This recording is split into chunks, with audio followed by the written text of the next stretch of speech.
Find the junkyard. Find the junkyard. Find the junkyard.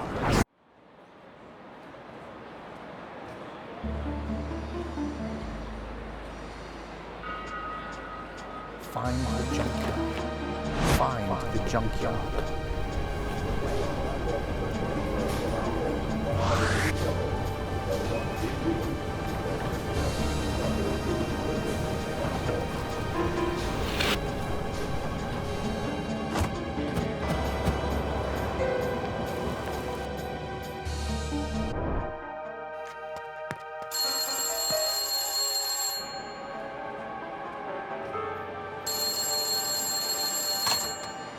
In order to find the junkyard, you must walk. Challenge the official representation of the city by cutting across established routes. Overcome the friction of the underlying patterns embedded within the banal, modern urban spirit to bend the flux between point A and point B. I'm being moved with the currents of the city, resistant to this individual act of walking. Who are you? It doesn't matter. You must be a flaneur, perhaps even more than a flaneur. We have moved into the age of the stalker. There's no time for the saving of reflections in shop windows. You have a prey, the junkyard. You know where you're going, but not why or how. Stream your own path. I begin to trample the ashen earth in alert reverie, in anticipation of an answer. Find the junkyard. Find the junkyard. A path unfolds through the labyrinth of atmospheres, revealing a tunnel.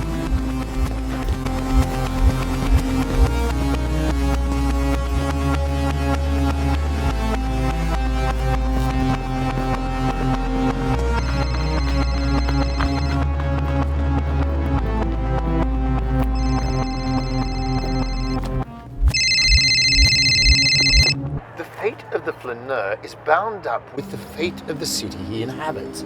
As you walked here, you resisted the flow of your synapses, drowning with the static movement of the crowd. Upon your walk, you will find out why you could not walk, why you were stuck, how your dialogue to place was stifled by your lack of connection to place. This scrapyard used to be a cinema, before turning hostile to its own visual representation and deconstructed itself, and in turn, the countless visual representations within its soul. Let the earth, pregnant with the past, open up to the light of the past. Let the torch guide you. Sydney Orbital by Iain Sinclair, influenced by the ideas of psychogeography. To act on psychogeography, you must understand that you have an opinion of a place as soon as you step into it. Through my endeavors into psychogeography, I have defamiliarized myself with encounters driven by the stiffness of daily life. It's an abomination to the eyes, an architectural monstrosity. Its presence like a fossilized trunk in the urban forest, carrying a complex yet rich history. Yet, amidst this ugliness, the rooftop allows contemplation. We can perceive the city as a network of forces, a balance between benign and destructive powers.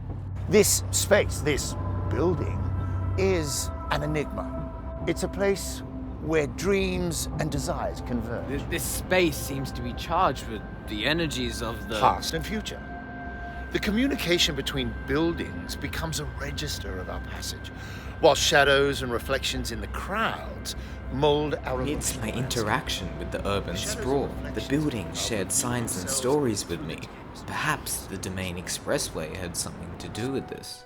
Here, the ephemeral imprints of the indigenous wisdom are whispered through the concrete arteries of the metropolis. Here we can see how the city is a palimpsest of time and memory. Let our senses attune to the subtle currents of the land. My gaze lingered upon a mural depicting Sydney Harbour, an emblematic tableau encapsulating the city's evolution and the enduring resilience of its indigenous custodians. The mural's living brushstrokes came to life, opening a portal to the spirits of the past. The indigenous murals serve as conduits, bridging the physical realm with the intangible layers of history and spirituality. They beckon us to traverse the liminal spaces, honoring the ancient voices. Yet, as I descended the escalator, the ambience shifted once again. The subterranean passage unlocked profound truths, enigmatic secrets against the sonic landscape of mechanical growth. Stories revealed themselves through the movement of the ground. A Incidents. man had his trousers torn because they were caught in the gap at the end of the footway. A Pekingese puppy hind leg caught in the gap, a child's finger crushed. Perhaps that's what happened to me. No, maybe it was a path not taken. As we got off the escalator, representing a small semblance of hope of Sydney being a city with maximum efficiency, we entered the tank stream. I wandered through each winding stream, where hidden depths of history gleam. Near where the tank stream's waters flow, a psychogeographical path I sow. The haunting visions obscured my thoughts and enhanced my unsettling notion. Yet, guided by Iain's voice, I emerged from the depths of the stream.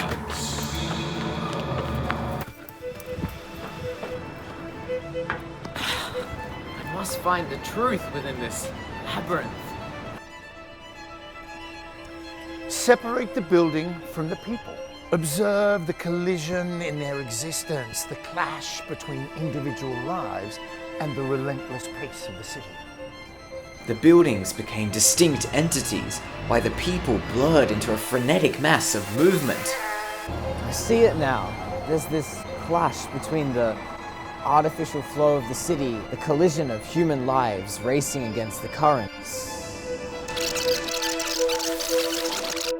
The reason for your embarrassing vasovagal episode was because you were engulfed in the collective movement, the ephemeral force of the bustling city, the friction between individual desires and grand machinery disarrayed your connection to place. Forge a profound connection to the spirit of each place, attuned to the whispers of history and the lingering imprints of time. Transcend binary notions and embrace the harmonious interplay between contrapuntal forces, finding allure in the convergence of old and new, decay and growth. Peregrinate the cityscape with intention, propelled by curiosity and guided by a sense of purpose, unveiling the mysteries that lie along the path.